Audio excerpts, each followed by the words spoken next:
আপনি কেনারাম দাস, হ্যাঁ আপনি নবদ্বীপ থেকে আসছেন, হ্যাঁ আপনি 6 মাস প্রার্থনায় জুড়ে আছেন। হ্যাঁ এখানে লেখা আছে আপনার 7 মাস আগে হঠাৎ করে পেটে যন্ত্রণা শুরু হয়, আর সেই সময় এত যন্ত্রণা শুরু হয় যে অনেক ছটফট করছিলেন, হ্যাঁ আর সেই সময় পর থেকে আপনার লাইফে পুরো প্রবলেম মানে দেখা দেয়। হুম।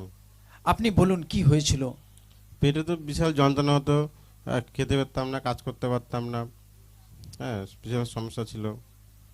তো সেই সময় যখন এরকম পেটে যন্ত্রণা ব্যথা হচ্ছিল সেই সময় আপনি ট্রিটমেন্ট করান? হ্যাঁ, হসপিটালে এসে ভর্তি ছিলাম, তারপরে পাড়ার ডাক্তারে ছিলাম, স্যালাইন টেনেছি, ইঞ্জেকশন নিয়েছি, কোনো কাজ হয়নি।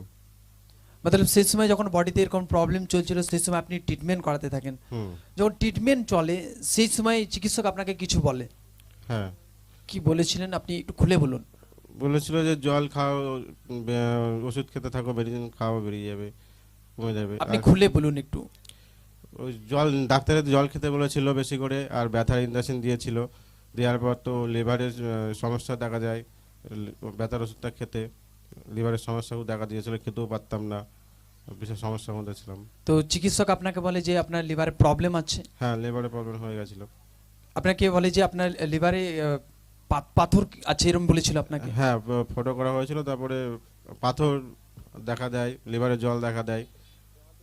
তো যখন এরকম প্রবলেম চলছিল চিকিৎসকের কথা অনুসারে আপনি ট্রিটমেন্ট করাচ্ছিলেন, হ্যাঁ আপনি ওষুধ খেয়েই যাচ্ছিলেন, চিকিৎসক ওষুধ- আপনাকে বলে যে পাথর বেরিয়ে যাবে, হ্যাঁ, ওষুধ খেয়েই যাচ্ছিলাম। কিন্তু সেই সময়গুলো ওষুধ খেয়েও কোনো কিছুতেই কিছু হচ্ছিল না, না, কোনো ফল বরং আসেনি। প্রচন্ড পেটে যন্ত্রণা ব্যথা এগুলো চলছিল। হ্যাঁ, এখনো ছিলই। আপনি সেই সময় কোথায় কোথায় চিকিৎসা করাচ্ছিলেন? ওই নবদ্বীপ হসপিটালে দেখেছিলাম, আর পাড়াতে দেখেছিলাম, দু জায়গায় দেখেছি। তো সেখানে আপনি লাগাতার ওষুধ খেতে থাকেন, হ্যাঁ জল চিকিৎসকের কথা অনুসারে জলের পরিমাণ অনেক বেশি বেশি খেতেন, হ্যাঁ কিন্তু কিছুতেই কিছু হচ্ছিল না, না ব্যথা যন্ত্রণা প্রচন্ড বেড়ে যাচ্ছিল আপনার। হ্যাঁ, তো সেই সময়গুলো যখন এরকম হচ্ছিল আপনি কি ভাবছিলেন সেই সময়গুলো? সেটা খুব খারাপ লাগছিল, খুব কি করবো ভাবছিলাম, কি করবো না করবো। মতলব সেই সময় আপনি দিশাহারা হয়ে গিয়েছিলেন হ্যাঁ হ্যাঁ, যে কি করব না করব, কোথায় গেলে ভালো হব। কোথায় গেলে ভালো হবে।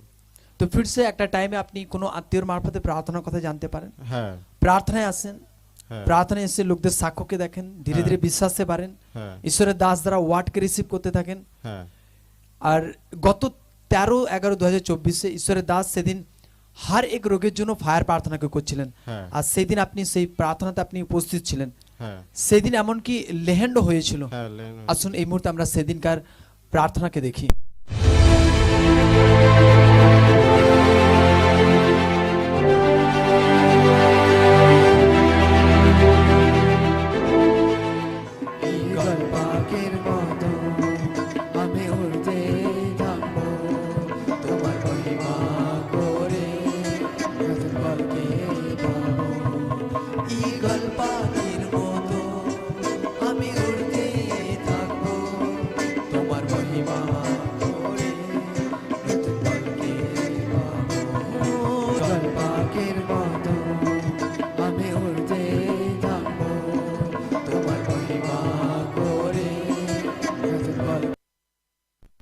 দিন লেহ্যান্ড হবার পর কি হয় বলুন?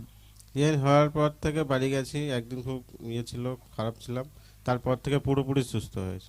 মতলব আপনি বাড়ি ফিরে যান, হ্যাঁ, বাড়ি ফিরে গিয়ে আপনি তারপর একদিন একটু বডি অসুবিধা ছিল।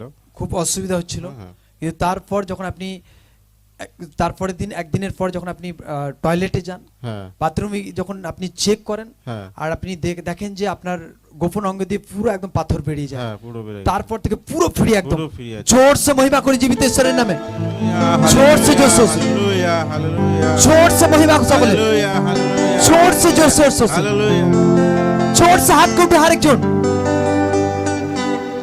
जोर से महिमा करी। সকলে ধ্যান সহকারে শুনি।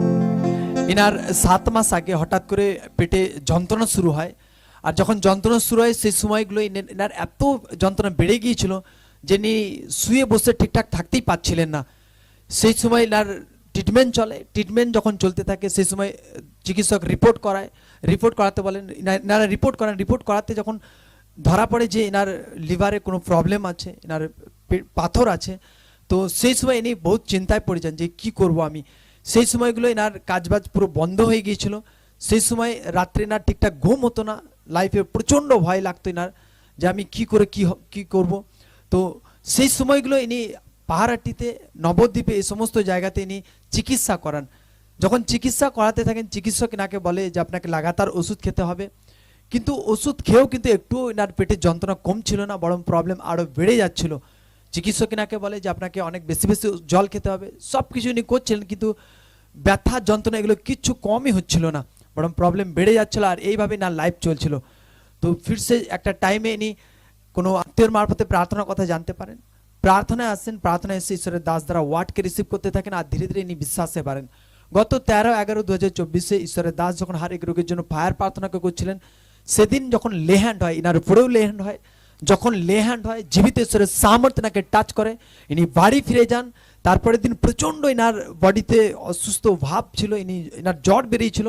কিন্তু তারপরের দিন, একদিনের পর যখন ইনি টয়লেট বাথরুমে যান আর নিজেকে চেক করেন, গোপন অঙ্গ দিয়ে পুরো পাথর বেরিয়ে যায়।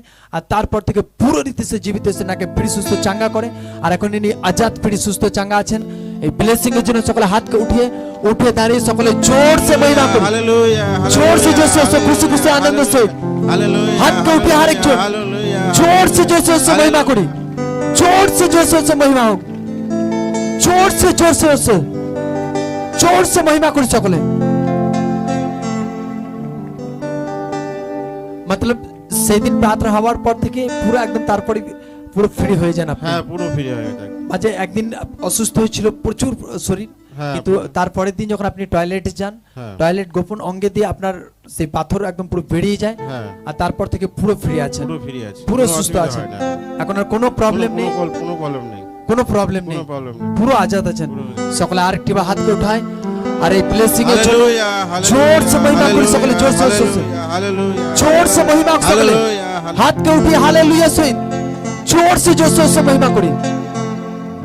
ঈশ্বর তার কাজ দ্বারা প্রমাণ করছে যে প্রভুই জীবিত ঈশ্বর, প্রভুই মহান ঈশ্বর। সকলে হাতকে উঠায় আরেকটি বার জোর সে মহিমা হোক, জোর সে মহিমা করি সকলে।